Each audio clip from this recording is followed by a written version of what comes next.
Government of India.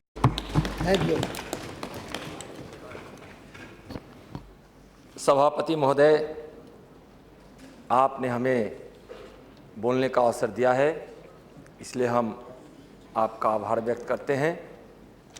बहुत ही आवश्यक और बहुत ही विशेष विषयों पर चर्चा हो रही है। जो जल संसाधन विभाग के संबंध में जो हम चर्चा कर रहे हैं,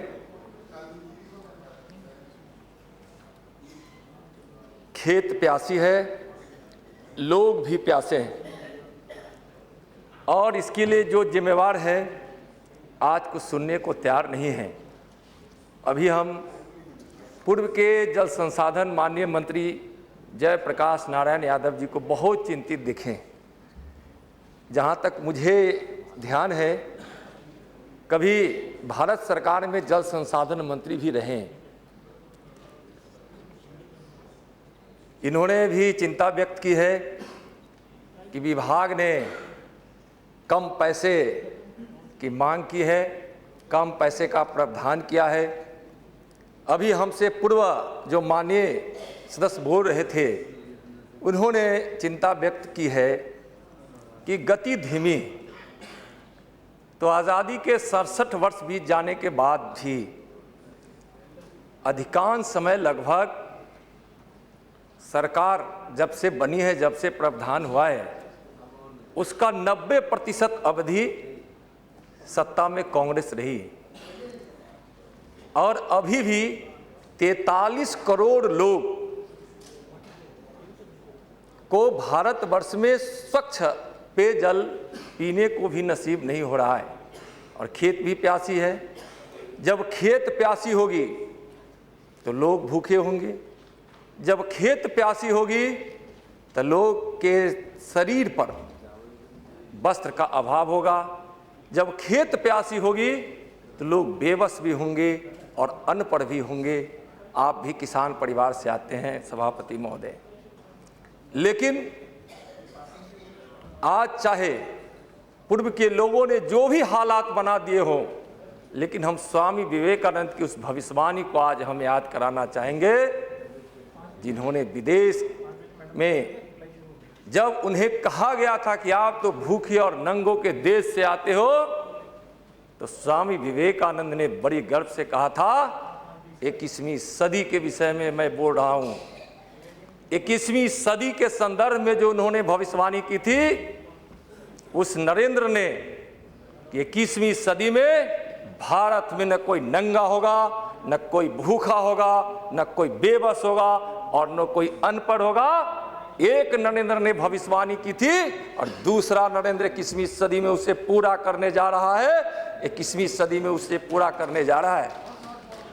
एक भगीरथ ने इस धरती पर गंगा को उतारी है, और साध्वी उमा भारती माननीय मंत्री जल संसाधन उस गंगा को भारत के सब भागों में नदियों को जोड़कर पहुंचा देगी, और देश के हर लोगों को गंगा का दर्शन अपने प्रांतों में होगा। जयप्रकाश जी कह रहे थे कि सरकार कुछ चमत्कार नहीं कर रही, पैसे कम हैं। जयप्रकाश जी, चमत्कार भी होंगे, लेकिन उसका आधार यथार्थ होगा। यथार्थ की धरातल पर सरकार या खड़ी होकर चमत्कार दिखाएगी। आप जैसे चमत्कार यह सरकार नहीं करने वाली है। कम पैसे में काम को हम ज्यादा करेंगे और उस काम को गति देंगे, यह सरकार का संकल्प है। आपने तो चमत्कार किया है, जिस चमत्कार पर दुनिया हंसती रही है। आपने तो एक स्कूटर पर एक बार में 2 भैंस को धो डाला है।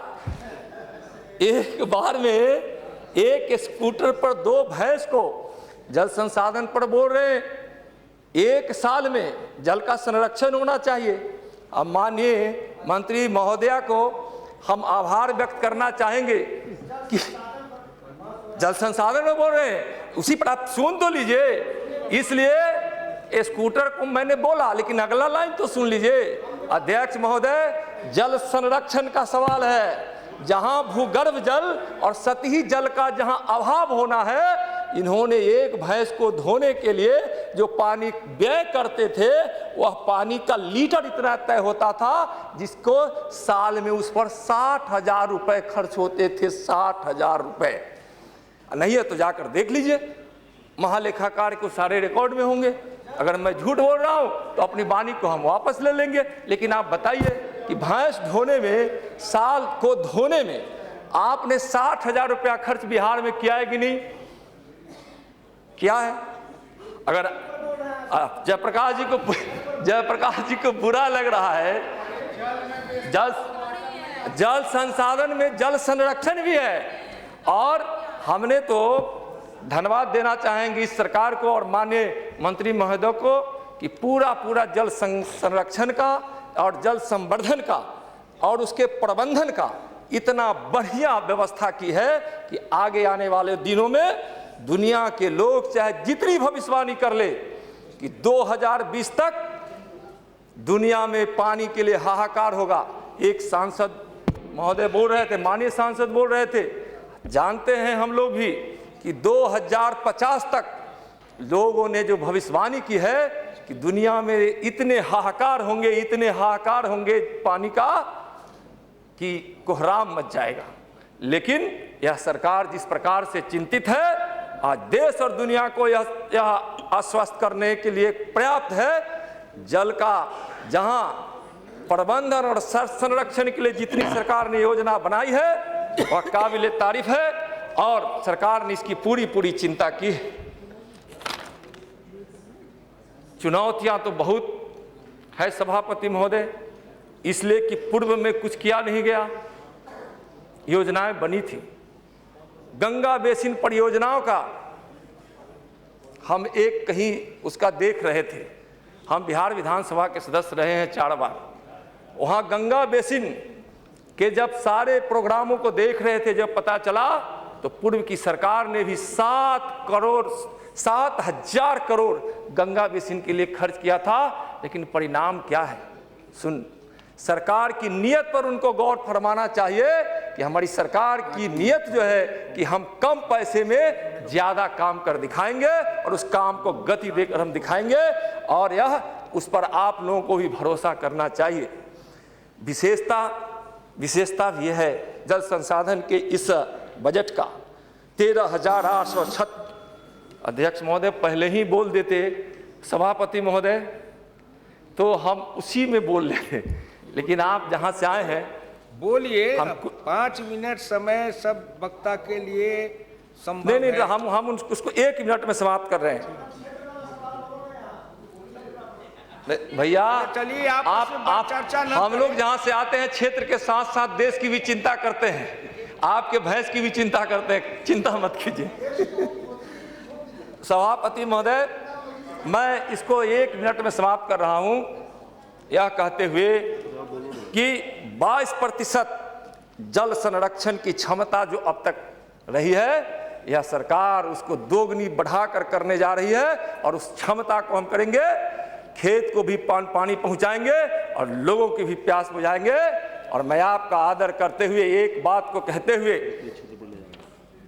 कि आप जहां से आते हैं और वहीं से विद्यापति कवि चले थे गंगा दर्शन के लिए और हमारे क्षेत्र उजियारपुर में आकर ठहर गए थे। गंगा के किनारे तक पहुंचने के लिए जब असमर्थ होने लगे तो गंगा का ध्यान जब कविवर विद्यापति ने किया तो गंगा रास्ता बदलकर विद्यापति कवि तक चले गए। आप खुद जानते हैं कि शंकर भगवान के वैसे भक्त जहां भगवान शंकर नौकर उगना के रूप में विद्यापति के यहाँ काम किए थे। हम माननीय मंत्री महोदय से कहेंगे कि उस विद्यापति नगर को भी एक ऐसा स्थान बनाया जाए नमामि गंगे कार्यक्रम के तहत, ताकि उसका भी स्थान आए। एक बात कहकर हम अपनी वाणी को विराम देते हैं कि आदमी हार को जीत बना देता है, आदमी हार को जीत बना देता है, आदमी रार को प्रीत बना देता है। कौन ऐसा काम जो कर सकता नहीं आदमी तो दर्द को संगीत बना देता है। देश को इन्होंने जो दर्द दिया है, हमारी सरकार उसको संगीत में बदलेगी। बहुत बहुत धन्यवाद।